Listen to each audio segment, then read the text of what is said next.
Alright, the exhibit itself will show you many first-hand examples of my efforts. Some hands-on, such as videotapes or sound recordings of our conversations. And others more scientific in nature, such as growth charts, X-rays, and accompanying data. As you can see from this picture, however, the hair, the glasses, the excessive amount of weight offered a number of physical areas that made him unique and perfect for this project. A short list of alterations that I've induced would include eating better and losing weight, some 25 pounds or more, an exercise regime that included both cardiovascular work and weight training, the purchase of contact lenses, a complete change in hairstyle, and significant wardrobe alterations as well.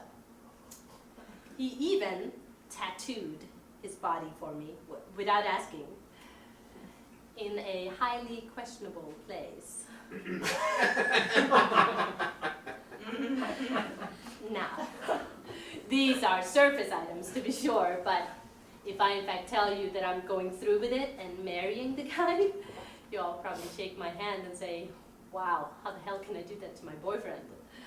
But this, I'm afraid, was not done out of love or caring or concern. This was a simple matter of, can I instill X amount of change in this creature using only manipulation as my palette knife?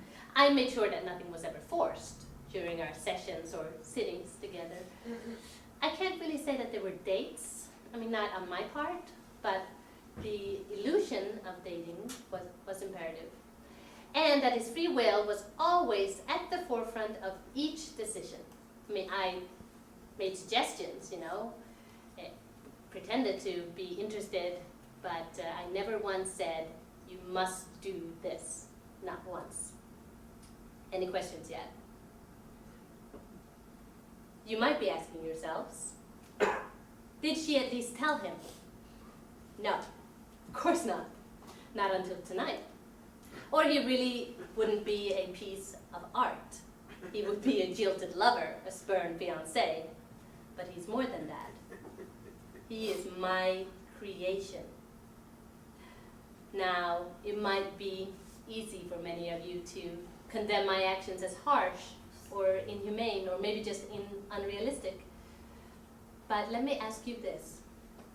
How many here can say that they have never looked at a significant other and or business associate and said, they're perfect, they're great, except for one thing?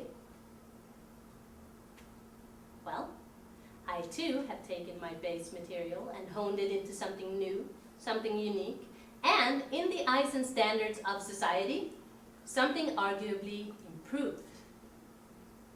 But with the artist's ruthless pursuit of truth and disregard for rule and law, I have gone a step further. I found that with the right coaxing of my material, yes, coaxing, often of a sexual nature, I admit, I could hone the inside of my sculpture as well as the surface. I found myself suddenly creating strong moral ambiguity, where I before could only see the slightest traces. Mostly in, let's see here, direct proportion to the amount of external change. This means that as my subject became firmer, more confident, his actions became more and more questionable. Against medical advice, he had work done on his face. Cosmetic surgery at age 22. And insisted to the people around him that he had merely fallen down. He also started to deceive myself and his friends with greater abandon during this period, while showing increased interest in other women. Indeed, he had relations with his best friend's fiancé, and continues to harbor details from us to this day. Moreover, he was willing to give those friends up when asked, walk away from them without any further contact after said incident, leading me to believe of further wrongdoing of This is fucked! with the young woman in question. These universal corrections accumulated into an offer of marriage to me. This coming from a confirmed, albeit young, bachelor. I call this act morally questionable, since it seems to be motivated, in my mind at least, as much out of guilt as genuine feelings for me. He has then, as I see it, been utterly and totally refashioned as a person. Like my grandfather used to say, he is a real piece of work.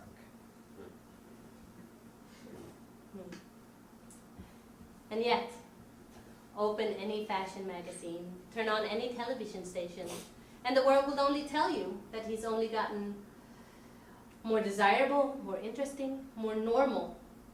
In the word, better. He is a living, breathing example of our obsession with the surface of things, the shape of them. Not bad, huh? And, ladies, he is available. Now, this was a startling and unexpected gesture, but obviously I can't accept. You can view the stone and setting further when it's placed in the exhibit. As for me, I have no feelings of regret for my actions, none of it.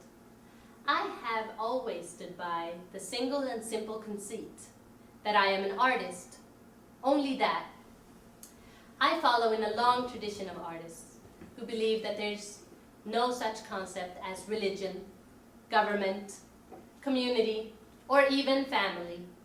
Only art, art that must be created, whatever the cost.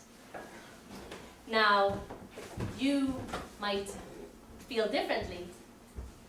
I welcome that. Difference is good, great, vital even. Only indifference is suspect. Only to indifference do I say, fuck you.